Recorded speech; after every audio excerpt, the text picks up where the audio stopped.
अमरीकी दारुल हुकूमत Washington district of Columbia में है, जिसे वाशिंगटन डीसी भी कहा जाता है। ये शहर 66.3 मुरब्बा मील के रकबे पर फैला हुआ है। इसके लिए जगह रियासत मैरीलैंड और वर्जीनिया ने दी थी। दरियाए पोटोमैक के साथ इस जगह को सदर जॉर्ज वाशिंगटन ने दारुल हुकूमत के लिए मुंतखब किया था और इसका फैसला 1791 में हुआ था।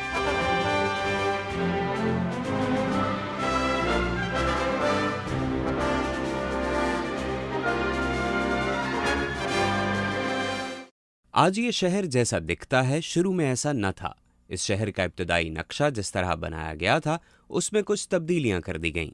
मगर 1901 में मैकमिलन कमीशन ने 1791 के नक्शे से मुतासिर होते हुए इसके उन हिस्सों पर अमल करने की सिफारिश की जिनको सामने न लाया गया था। वाशिंगटन का मशहूर नेशनल मॉल, जो कैपिटल हिल के ग्राउंड से लेकर लिंकन मेमोरियल तक जाता है, इसी के नतीजे में बनाया गया। वाशिंगटन आने वाले सयाहों के लिए इतनी ज़्यादा अट्रैक्शंस हैं कि इन सब जगहों को 1-2 दिनों में देखना या एक प्रोग्राम में दिखाना मुमकिन नहीं। मगर एक तरीका है जिससे चंद मिनट में यहाँ की मशहूर इमारतों को देखा जा सकता है।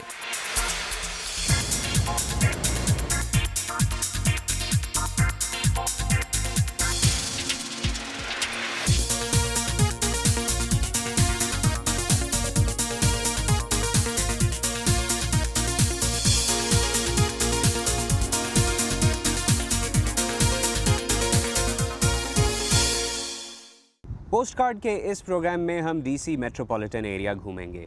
इसे मेट्रोपॉलिटन एरिया इसलिए कहा जाता है कि इसमें रियासत वर्जीनिया और मैरीलैंड के कुछ इलाके भी शामिल होते हैं। लेकिन हम अपने सफ़र का आगाज़ करेंगे वाशिंगटन डीसी से, और यहाँ पर सबसे पहले बात होगी डीसी के लैंडमार्क और अमरीकी जमहूरियत के मरकज़ कैपिटल हिल की। हकीकत में कैपिटल हिल वो जगह है जहां अमरीकी कैपिटल की इमारत बनाई गई। इस इमारत की बुनियाद सदर जॉर्ज वाशिंगटन ने खुद 1773 में रखी। अमरीकी कांग्रेस और सेनेट के कानून साज मेंबरान इस इमारत में इकट्ठे होते हैं। इस इमारत का नक्शा 1773 में बनाया गया और इमारत की तामीर 1793 में शुरू होकर 1811 में मुकम्मल हुई। दिलचस्प बात यह है कि तामीर मुकम्मल होने से पहले ही नवंबर 1800 में यहाँ कांग्रेस का पहला इजलास हुआ। 1812 में शुरू होने वाली जंग के दौरान बरतानवी फौजों ने 24 अगस्त 1814 को ये इमारत जला दी, मगर बारिश की बदौलत इमारत मुकम्मल तौर पर तबाह होने से बच गई। नेशनल मॉल पर आगे चलें तो नज़र एक तवील मीनार पर पड़ती है। ये वाशिंगटन मॉन्यूमेंट है। 31 जनवरी 1848 में तामीर होने वाला ये मीनार पहले अमरीकी सदर जॉर्ज वाशिंगटन की याद में तामीर किया गया। वाशिंगटन मॉन्यूमेंट की कुल ऊंचाई 555.5 फुट है और ये मुकम्मल तौर पर पत्थर से बना हुआ दुनिया का सबसे बड़ा मीनार है। इस मीनार की तामीर 1848 में शुरू हुई और ये 36 साल बाद 1884 में मुकम्मल हुई। तामीर के दौरान फंड्स ना होने की वजह से इसकी तामीर रुक गई और फिर कई सालों के बाद दोबारा शुरू हुई। इसी वजह से इसकी तामीर में इस्तेमाल होने वाले मार्बल के रंग में फ़र्क वाज़े तौर पर देखा जा सकता है। इस मॉन्यूमेंट की चोटी पर जाने की ख्वाहिश रखने वालों को टिकट्स कई हफ्ते पहले ख़रीदने पड़ते हैं और अपनी बारी का इंतज़ार करने के लिए मीनार के बाहर एक लाइन में इंतज़ार करना पड़ता है। बारी आने पर सयाहों को मीनार के अंदर लाकर एक लिफ्ट के ज़रिए मीनार की चोटी पर ले जाया जाता है। यहाँ पहुँचकर वाशिंगटन के मेमोरियल्स, मशहूर सरकारी और निजी इमारतें तो नज़र आती हैं, मगर जिस मंजर पर नज़रें रुक जाती हैं वो है शहर के एक तरफ खामोशी से बहता हुआ दरियाए पोटोमैक। चोटी पर कोई गैलरी नहीं है, इसलिए शहर के अतराफ का नज़ारा मीनार के अंदर खड़े होकर ही किया जाता है। मॉन्यूमेंट की शुमाली खिड़की से व्हाइट हाउस बिल्कुल सामने नज़र आता है। मगरबी खिड़की से बाहर की जानिब देखें तो लिंकन मेमोरियल पर नज़र पड़ेगी और यही मेरा अगला स्टॉप है। नीचे जाते हुए लिफ्ट कुछ वक्त के लिए आहिस्ता होती है और मॉन्यूमेंट के अंदरूनी हिस्से में लगी पत्थर की वो सिलें नज़र आती हैं जो अमरीकी रियासतों ने इस मॉन्यूमेंट के लिए तोहफतन दी थी। इन सिलों पर रियासतों के नाम और उनके निशानात कंदा हैं। अब पहुंचना है सदर अब्राहम लिंकन की यादगार पर, जो अमेरिका के 16वें सदर थे। अमेरिका की सियासी तारीख को मद्देनज़र रखा जाए तो जॉर्ज वाशिंगटन के बाद अगर किसी सदर को लाफानी शोहरत हासिल हुई तो वो अब्राहम लिंकन हैं। ابراہم لنکن ہی وہ صدر ہیں جنہوں نے ملک سے غلامی کا خاتمہ کیا تھا۔ ان کی یاد میں تعمیر کیے جانے والا یہ میموریل یونان کے ڈورک دور حکومت کے طرز تعمیر پر بنایا گیا اور اس کی تعمیر 1922 میں مکمل ہوئی۔ عمارت کے اندر صدر ابراہم لنکن کا مجسمہ بٹھایا گیا جو 19 فٹ لمبا اور 19 فٹ چوڑا ہے۔ عمارت کے اندر کی دیواروں پر صدر ابراہم لنکن کی 2 مشہور زمانہ تقریروں کی عبارتیں بھی کندہ ہیں۔ ایک گیٹسبرگ کی ان کی تقریر جس میں انہوں نے شمالی اور جنوبی امریکہ کے متحد ہونے کی بات کی تھی، اور دوسری تقریر وہ ہے جو انہوں نے دوسری مرتبہ صدر منتخب ہونے پر تقریب حلف برداری کے بعد کی تھی۔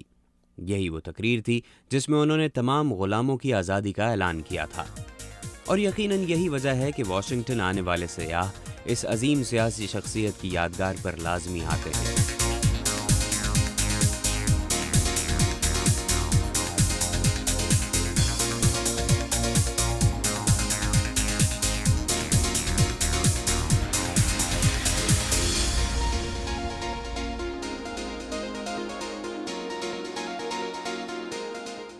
امریکہ میں انسانی حقوق کی برابری کے لیے ڈاکٹر مارٹن لوتھر کنگ کی مشہور زمانہ تقریر آئی ہیو اے ڈریم بھی انہوں نے اسی میموریل کے سامنے کھڑے ہو کر دی تھی۔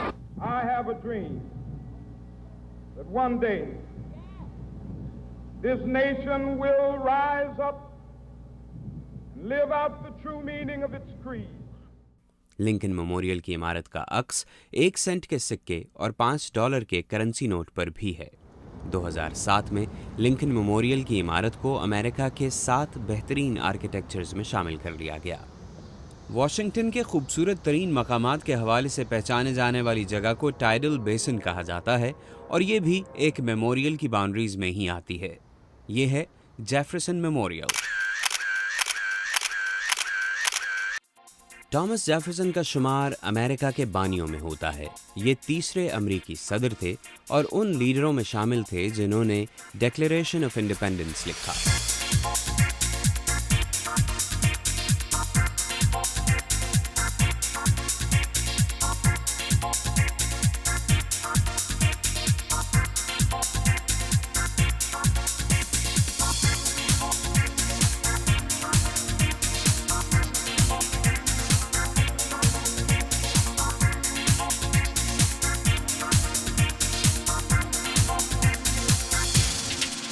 Thomas Jefferson democratic Republican party کے بانی بھی تھے۔ اس پارٹی نے لگاتار 25 سال تک امریکہ پر حکومت کی۔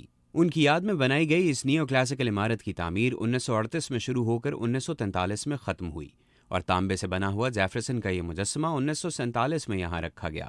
یہ مجسمہ 19 فٹ اونچا اور 4336 کلو گرام وزنی ہے۔ مانیمنٹ کے اندر کی دیواروں پر 1776 میں لکھے گئے ڈیکلیریشن آف انڈیپینڈنس اور 1777 میں مذہبی آزادی پر لکھے گئے خط سے چند عبارتیں کندہ کی گئی ہیں۔ ٹامس جیفرسن نے مذہب اور حکومت کو ایک دوسرے سے علیحدہ کیا۔ ان کے انہی اقدامات کی وجہ سے ان کو ایک لبرل لیڈر کے طور پر یاد کیا جاتا ہے۔ ان کی یاد میں بنائے جانے والے اس میموریل کو امریکن انسٹیٹیوٹ آف آرکیٹیکٹس نے 2007 میں امریکہ کے پسندیدہ آرکیٹیکچرز میں 4تھا نمبر دیا۔ آج کا دن مکمل ہوا۔ سوچ رہا ہوں کہ ڈھلتے ہوئے سورج کو یہیں سے دیکھوں، کیونکہ لنکن میموریل پر اترتی شام دھنک جیسی خوبصورت ہوتی ہے۔